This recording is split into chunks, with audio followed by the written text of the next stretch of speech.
Hello and welcome back to Up the Villa. Welcome to Transfer Hub, your home of Aston Villa's transfer news, links, rumours, noise, murmurings, incomings and outgoings. We are back talking strikers. Aston Villa are linked with Samu Aghehowa from Porto.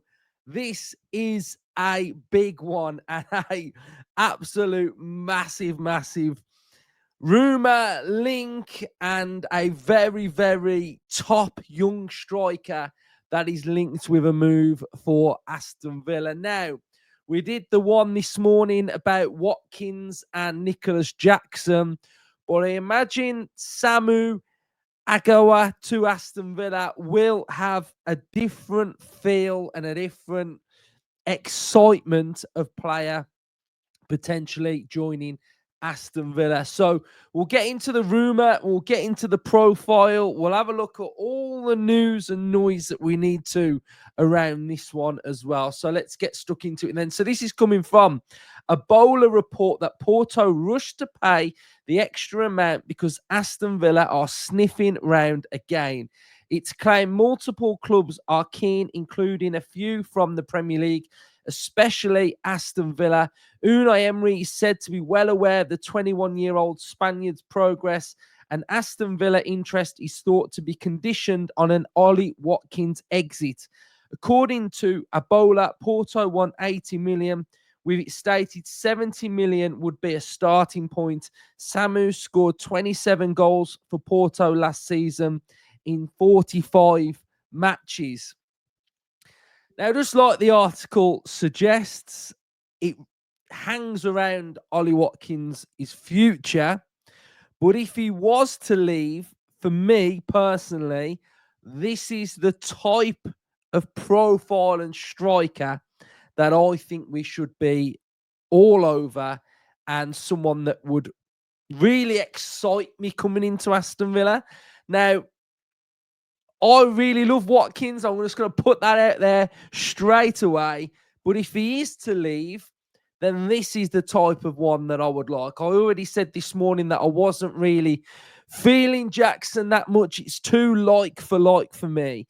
And we've done a couple of scouting episodes on strikers, etc.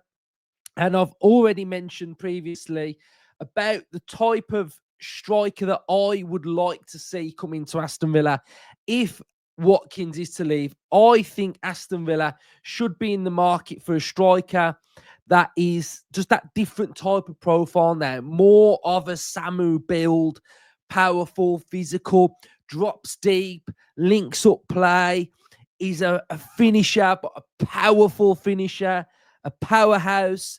And the age profile is absolutely perfect. 21 years of age. There's room to grow and just excel. And I really like him. And I was quite jealous last window when Chelsea were linked with Omaradion. Now, it's the same player, but a different name, guys. It's a different name. And on his shirt, he's got Samu A. So we'll call him Samu on the episode then. So he's really powerful. And when I saw that Porto in the week had purchased the whole part of Samu, it got me thinking that he could possibly be on the move, because I'm sure when Chelsea were trying to negotiate with Atletico Madrid, etc., it was that phase of the deal broken up. One owns a bit, the other owns a bit, and that's so complicated. So you've got to have the player with full control at Porto, which enables Porto to be able to move him on and sell him.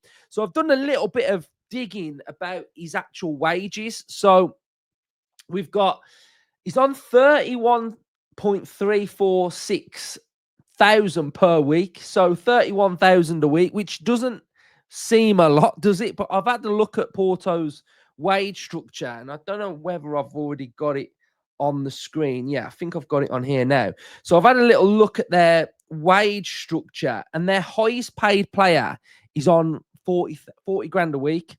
So there's 40, 38, 31. So this is generally where I've been looking at the Villa, and it's from Capology. So it's where I've been looking at Villa's wages during the window as well, which seemed pretty accurate to me It's got Martinez's Villa's highest earner. It's got Ollie Watkins on 130. So it does seem pretty accurate. So, I mean, yes, if he does move, he would be on 100 grand a week as a starting point, I would imagine.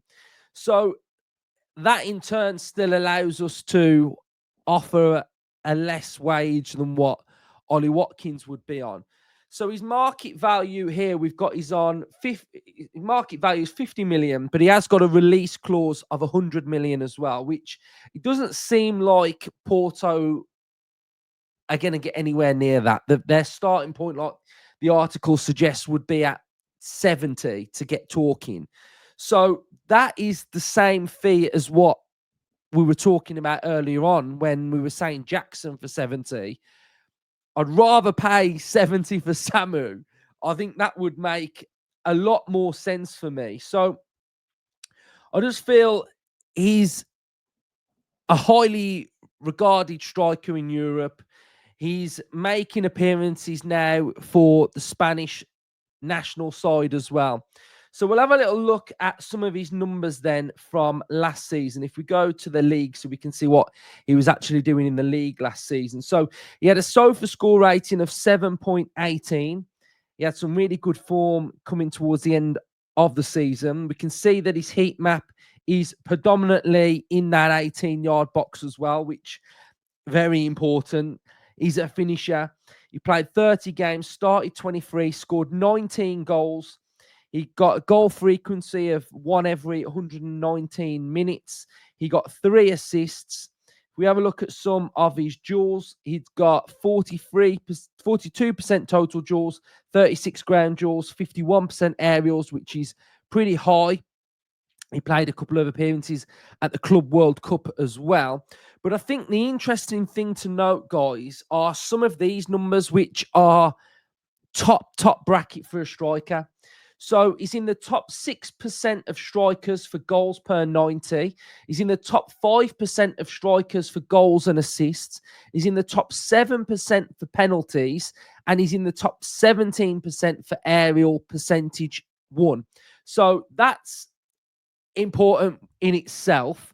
And I think that some of those numbers, especially the goals per 90, very good. The goals and assists, the contributions. And I just think he's a striker that is really good, man. I mean, some of the things that I've got written down here that he's strong and direct. His link up is very good. He's a move flower. So he continually wants the ball to be moving. He'll drop deep and he'll play that switch. He'll play that one-touch switch out wide, gets the move going. Then he's able to motor on and have that powerful run to get into the 18-yard box. He's a finisher. I've written down here that he's a powerful finisher. So a lot of his attributes and actions have power, whether that's a volley, whether that's a bicycle kick, whether it's a strike, whether it's a penalty. There's a real sense of purpose with every action that he takes. I have actually written down purpose as well.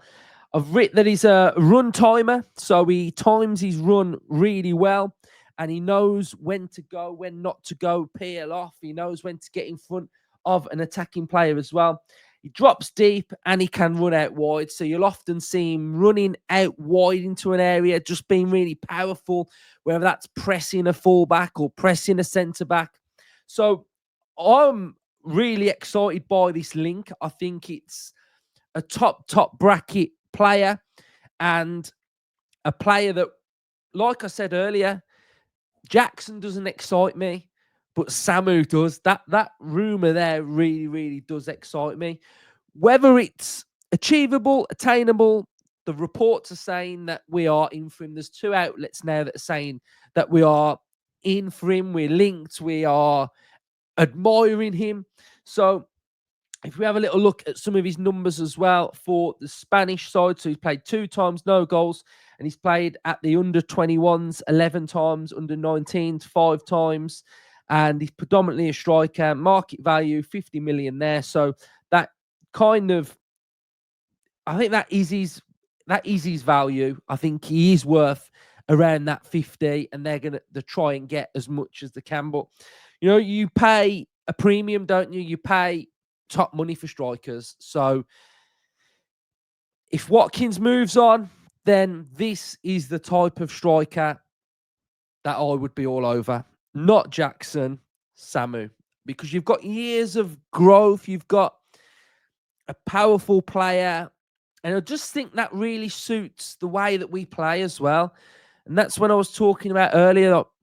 I've mentioned his profile because he can drop deep. And I think we really need box players now and edge of the box players, because the way in which we build up sometimes patiently and slowly to get towards the edge of the box.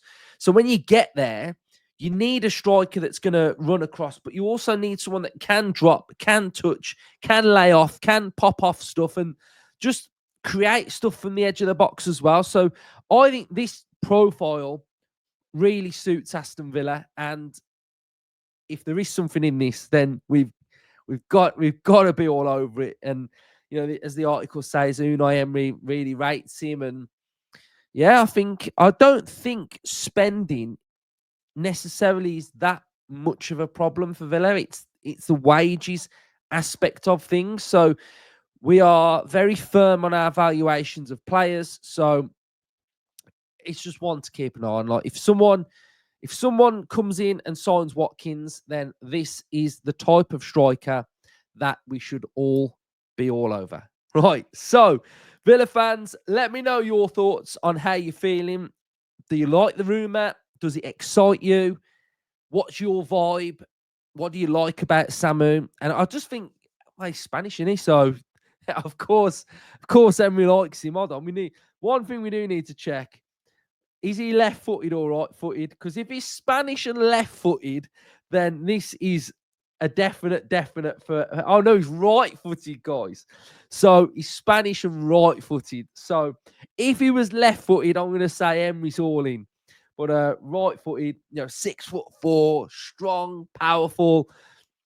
These are the type of strikers that I really like. These are the strikers that I really like. And I am excited, guys. We've had some dud rumours, but this one is an exciting one. So, yeah. Let me know your thoughts. Up the Villa.